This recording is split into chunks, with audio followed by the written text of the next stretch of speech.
അതെ, നമ്മൾ പോകുന്നത് വയനാട് ചുണ്ടേലിലെ ജനവാസ മേഖലയിൽ പുലിയുടെ സാന്നിധ്യം എന്ന വാർത്തയിലേക്കാണ്. കണ്ടംചാത്ത് ഭാഗത്ത് വീടിന് മുന്നിലൂടെ പുലി നീങ്ങുന്ന ദൃശ്യങ്ങൾ 24 ലഭിച്ചു. ആ ദൃശ്യങ്ങളിലേക്ക്. ഒരു ഗേറ്റിന്റെ മുന്നിൽ കൂടെ ആ പുലി അങ്ങനെ മുന്നോട്ടേക്ക് പോവാണ്. സമീർ ബിൻ കരീമാണ് ആ വാർത്തയുടെ വിവരങ്ങൾ വെച്ചിരുന്നത്. സമീർ, ഒരു വീടിന്റെ മുന്നിൽ കൂടെ ആ പുലി പോകുന്നത് അല്ലേ?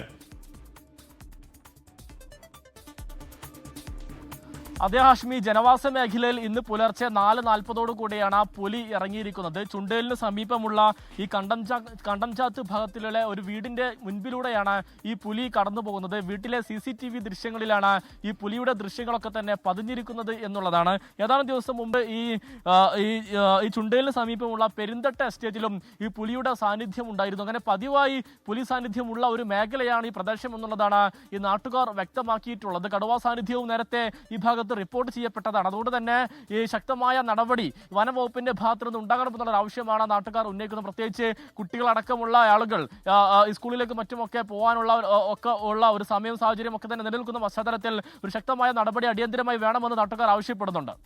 ലോകത്തെവിടെയായാലും ഏത് സമയത്തും 24 വാർത്തകളും ഓഗ്മെന്റഡ് റിയാലിറ്റി പാക്കേജുകളും എക്സ്പ്ലെയിനറുകളും വിശദമായി കാണാൻ ഞങ്ങളുടെ YouTube ചാനൽ നിങ്ങൾക്ക് സബ്സ്ക്രൈബ് ചെയ്യാം.